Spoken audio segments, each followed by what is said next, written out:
Before we begin the story, let us know where you're watching from by leaving a comment below. If you enjoy this video, don't forget to like and subscribe. Have a wonderful day.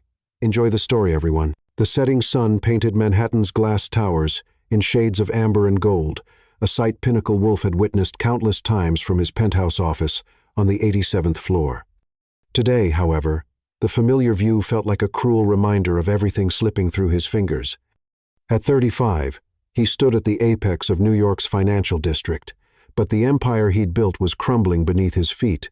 His reflection in the floor-to-ceiling window showed a man he barely recognized. The perfectly tailored Tom Ford suit couldn't hide the shadows under his eyes or the tension in his jaw. His dark hair, usually meticulously styled, betrayed signs of running his hands through it countless times today. The platinum wedding band on his left hand felt like it was burning his skin. The message from his lawyer, delivered just hours ago, replayed in his mind with devastating clarity. Pinnacle, Alara's been planning this for years. The offshore accounts, the shell companies, the leaked trade secrets, it was all orchestrated. She's not just filing for divorce, she's orchestrated a hostile takeover through proxy shareholders. I'm sorry, but she's about to own controlling interest in Wolf Enterprises. 8 years of marriage, 8 years of building an empire together, or so he thought. The signs had been there, he realized now. The late-night phone calls she claimed were about charity galas, the mysterious business trips that never quite aligned with her foundation's calendar, the subtle changes in their joint accounts that his trusted wife assured him were routine adjustments. Pinnacle's hand clenched around the crystal tumbler of untouched whiskey. The amber liquid caught the dying sunlight, reminding him of another evening 3 months ago when he'd first sensed something was wrong. He'd come home early, hoping to surprise Alara with dinner plans, only to find her in a hushed video call in his home office. The screen had gone dark too quickly, her explanation too rehearsed. He dismissed his suspicions then, choosing trust over doubt. What a fool he'd been. His phone buzzed with another message from the bank. More assets frozen pending investigation. Alara's claims of financial misconduct had triggered automatic protections, cutting him off from his own wealth. The irony was bitter. Every safeguard he'd put in place to protect their empire was now being used against him. Mr. Wolf, his assistant's voice crackled through the intercom, carrying a note of urgency he never heard before. The board is waiting in the main conference room. They're demanding immediate action. Pinnacle closed his eyes, letting his forehead rest against the cool glass. Below, the city was beginning to light up, millions of tiny lights flickering to life as darkness descended. How many of those lights represented other dreams, other battles, other betrayals? "Tell them I'll be there in 5 minutes, Lila," he responded. His voice steady despite the storm raging inside him. Professional to the end, his father would have been proud. His father? The thought brought a fresh wave of pain. Henry Wolf had built the foundation of this company from nothing, teaching Pinnacle the value of integrity in business and loyalty in relationships. What would he say if he could see how his son had let it all slip away? Pinnacle straightened his Hermes tie, a habit from better days that now felt like muscle memory mocking him. The silk, a deep crimson that Alara had chosen power colors for power moves, darling, seemed to tighten around his throat like a noose. The wall of awards and achievements that lined his office. Forbes 40. Under 40. Ernst and Young Entrepreneur of the Year. The Financial Times' most innovative CEO Snow, felt like artifacts from another man's life. Each acrylic crystal testament to success would likely be packed up by morning, replaced by whatever puppet CEO Alara and her conspirators had chosen to manage their hostile acquisition. His phone buzzed again, this time a text from Alara herself. "Don't fight this, Pinnacle. You taught me too well. Just sign the papers and walk away with your reputation intact. It's better this way. Better." The word ignited something in him, a spark of the fire that had driven him to build Wolf Enterprises into a billion-dollar technology empire. Better for whom? The woman who'd spent 8 years studying his methods, only to use them against him? The board members who'd smiled to his face while selling their shares to her shell companies? He took one last look at the city spread before him, his city, the concrete and steel jungle where he'd once been king.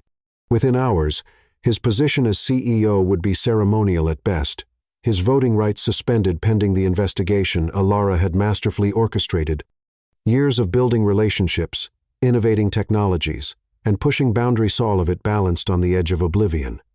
But as he turned toward the conference room, something shifted in Pinnacle Wolf's eyes. The defeated slump of his shoulders transformed into the posture of a man who'd weathered storms before. His father's voice echoed in his memory. "The measure of a man isn't in how he handles success, son. It's in how he rises from failure." He would lose today. Ilara's plan was too perfect, too meticulously executed, to prevent that. She'd studied his methods, learned his strategies, and used them all against him with surgical precision. His soon-to-be ex-wife's machinations had cost him everything he'd built, but Pinnacle Wolf had built his empire once. As he strode toward the conference room, his footsteps echoing through the emptying corridors of power, a new resolve crystallized in his mind. He would rebuild again, not for revenge, but to prove that success built on betrayal could never outlast success built on integrity. The boardroom doors loomed before him, voices murmuring behind the frosted glass. Pinnacle squared his shoulders, checked his reflection one last time in the polished surface, and reached for the handle. He might enter this room a king about to be dethroned, but he would leave it a man with nothing left to lose. And sometimes, that was the most dangerous kind of man to be. Taking a deep breath, he pushed open the doors, ready to face whatever came next.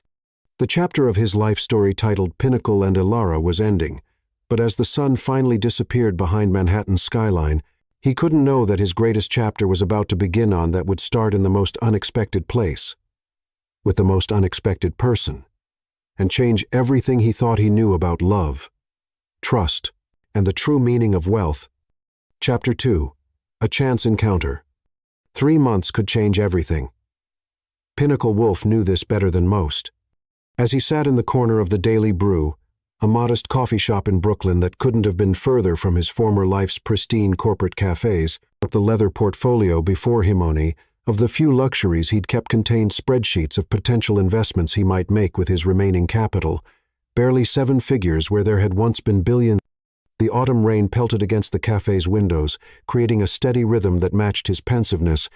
His Italian wool suit had been replaced by dark jeans and a cashmere sweater, still quality, but understated. He learned quickly that his former wardrobe attracted the wrong kind of attention in his new circumstances. The cafe buzzed with the morning rush. Students hunched over laptops, freelancers claiming tables for the day, and workers grabbing their daily fix before heading to their offices. Pinnacle watched them with a newfound appreciation. These were the kind of people he used to see only through tinted car windows or from his penthouse view. Now, he was one of them. His phone buzzed another email from his lawyers. The investigation into Ilara's dealings was ongoing, but progress was slow. She'd covered her tracks too well, using everything he taught her about business strategy against him. The irony wasn't lost on him. He'd married a brilliant woman. He just hadn't expected her brilliance to be weaponized for his destruction. "Sir, would you like a refill?" The voice cut through his brooding, but when he looked up to decline, the words died in his throat. Standing beside his table was a young woman who seemed to embody resilience itself. Her dark skin glowed despite the obvious exhaustion in her eyes, and her curly hair was pulled back in a neat bun that somehow managed to look both professional and slightly rebellious. "Hanamatak read Nora." "Yes," he found himself saying, though his cup was still half full. "Thank you." As she poured the coffee with practiced precision, Pinnacle noticed details his business instincts hadn't quite forgotten how to spot. The slight tremor in her hands suggesting stress, the way her eyes kept darting to the manager's office, the worn but immaculately maintained state of her uniform. This was someone fighting their own battles. The morning rush intensified. Pinnacle watched as Nora he'd caught her full name from another barista calling out, "Bean, you've got tables 7 through 12 moved through the space with remarkable efficiency." She balanced 3 plates of breakfast items while taking orders, managed the express coffee queue, and somehow maintained a genuine smile that reached her eyes despite the chaos. Then it happened. A patron pushed back their chair without looking, catching Nora mid-stride. The plates went airborne in slow motion, a ballet of impending disaster. The crash that followed silenced the entire cafe. "Bean, My office now." The manager's voice cut through the quiet like a whip.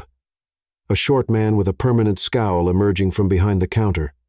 Pinnacle watched as Nora's professional composure cracked just slightly. "Mr. Carter, please, I can explain. My father, the payment for the house was due, and I had to. I don't want excuses. That's the third set this month. It's coming out of your paycheck, and one more incident like this." The threat hung in the air, and Pinnacle saw something he recognized all too well, the look of someone watching their world teeter on the edge of collapse. He'd seen it in his own mirror not so long ago. Before he realized what he was doing, Pinnacle was on his feet. "Excuse me." His voice carried the authority of his former boardroom days. "I believe I'm responsible for the incident. The gentleman's chair caught my briefcase strap, which caused the collision." The lie rolled off his tongue smoothly, years of corporate negotiations making it sound perfectly plausible. "Mr." Carter's demeanor shifted instantly at the intervention of a customer. "Oh, well, in that case I'd be happy to cover the cost of the damaged items," Pinnacle continued, pulling out his wallet. "And I must say, despite the accident, your employee's handling of this morning's rush has been exemplary. I've been here since opening, and her efficiency is remarkable." The manager's scowl wavered, caught between his desire to discipline and the need to appease a customer. "Well, yes, of course. Nora, clean this up and get back to work. Work." "Sir, there's no need for payment. Accidents happen." As the manager retreated and the cafe's usual buzz resumed, Nora knelt to gather the broken pieces. Pinnacle joined her, ignoring her whispered protests. "You didn't have to do that," she said softly, her voice carrying notes of both gratitude and pride. "I can handle Mr. Carter." "I know you can," Pinnacle replied, carefully gathering shards of ceramic, "but sometimes the strongest people are the ones who deserve help the most." Their eyes met over the broken plates, and something shifted in the universe. Pinnacle had sat in this cafe for 3 months, nursing his wounds and plotting his comeback. But in that moment, looking into Nora Bean's determined eyes, he felt something he hadn't expected to feel again so soon. Hope. "Thank you," she said finally, standing with the collected debris. "But you should know I don't like owing people." A ghost of his old smile touched Pinnacle's lips. "How about we call it professional courtesy, one fighter to another?" Something in his tone must have resonated because she paused, really looking at him for the first time. "You're not just another coffee shop, remote worker, are you? No more than you're just another barista," he countered softly. The moment stretched between them, full of unspoken understanding. Then the espresso machine hissed, another order ticket printed, and the real world rushed back in. "My break's in an hour," Nora said suddenly, then added with a hint of challenge in her voice. "If you're interested in a proper conversation about professional courtesy." Pinnacle glanced at his portfolio of meager investment opportunities, then back at this woman who radiated determination despite her circumstances. "I'll be here." As she returned to her duties, moving with renewed purpose, Pinnacle sat back down at his table. The rain had stopped outside, sunlight breaking through the clouds to cast patterns on the cafe floor. 3 months ago, he'd lost everything he thought mattered. But watching Nora navigate the morning rush with unshakable dignity, he wondered if perhaps the universe hadn't just shown him something that mattered more. He pulled out his phone, canceling his afternoon appointments. Sometimes, he remembered his father saying, "Opportunity doesn't knock, it crashes." And as he watched Nora deftly manage the renewed flow of customers, Pinnacle Wolf felt the first stirrings of something he thought Ilara had killed forever. The capacity to trust. Chapter 3. The Proposition. The evening light filtered through the Daily Brew's windows had softened to a gentle amber when Nora finally hung up her apron. Pinnacle watched as she transformed from harried barista to someone entirely different, shoulders squaring, chin lifting, the weight of customer service sliding away like a shed skin. She changed into a simple black dress that spoke of careful budgeting but excellent taste. "Still here," she observed, sliding into the seat across from him, her voice carrying a hint of surprise, though her eyes sharp and analytical suggested she'd been watching him throughout her shift, trying to piece together his story. Pinnacle pushed a fresh cup of coffee toward her, prepared exactly as he'd observed she liked it during her rare breaks. Her eyebrow arched at this detail, but she accepted the cup. I'm curious, she said, wrapping her hands around the warm ceramic. Most men in expensive watches and hand-stitched shoes don't spend entire days in Brooklyn coffee shops, especially not to wait for a conversation with the help.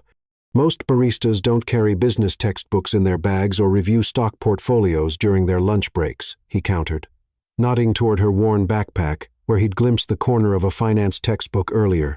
A smile tugged at her lips. Touché. She took a sip of coffee, then set the cup down with deliberate precision. So, Pinnacle Wolfiers. I Googled you during my break want to tell me why the former CEO of Wolf Enterprises is slumming it in my coffee shop. The directness startled a genuine laugh from him. Former being the operative word, though I'm more interested in hearing about the mortgage payments you mentioned this morning. The shift in her demeanor was subtle but immediate. A tightening around her eyes, fingers tensing around her cup. That's not a standard topic of coffee shop conversation, he finished for her. Neither is corporate takeover by one's wife, but here we are. Silence stretched between them, filled with the ambient sounds of the cafe closing, chairs being stacked, coffee machines hissing their final cleanings of the day. Finally, Nora spoke, her voice low and controlled. My father wasn't always a gambler. Before Mom died, he was brilliant, ran his own investment firm, taught me everything I know about the market. But grief, she traced the rim of her cup. Grief does things to people. He started small. Sports betting. Poker nights. Then he discovered online gambling. By the time I realized how bad it was, he'd remortgaged our house 3 times. Pinnacle listened, noting the steel in her voiceno self-pity, just facts. It reminded him of himself in boardroom battles. I'm in my final year of business school, she continued, working 2 jobs, maintaining a 4.0 GPA, and trying to keep us from losing everything. The bank gave us one last extension, but we need $250,000 by the end of the month, or we lose the house my grandfather built with his own hands. My father's in rehab now, trying to get clean, but she shrugged, the gesture containing volumes of unspoken worry. And you're too proud to ask for help, Pinnacle observed. Pride has nothing to do with it. I believe in earning what I get. The world doesn't owe me anything. Pinnacle leaned back, studying her. In another life, she would have been exactly the kind of person he'd have fast-tracked for executive leadership. What if I told you I could help you save your house? Her eyes narrowed. Nothing's free in this world, Mr. Wolf. What's the catch? He reached into his portfolio, pulling out a manila envelope he'd had his lawyer prepare after making a few calls during her shift. I need an heir. The words hung in the air between them. Nora's expression didn't change, but he saw her pulse jump at her throat. An heir, she repeated carefully.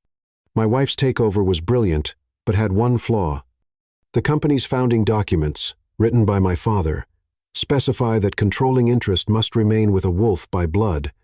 Alara's claiming our prenup is void, but even if she succeeds, she can't hold the company long-term without a wolf heir. She and I never had children, and you want Nora's voice trailed off.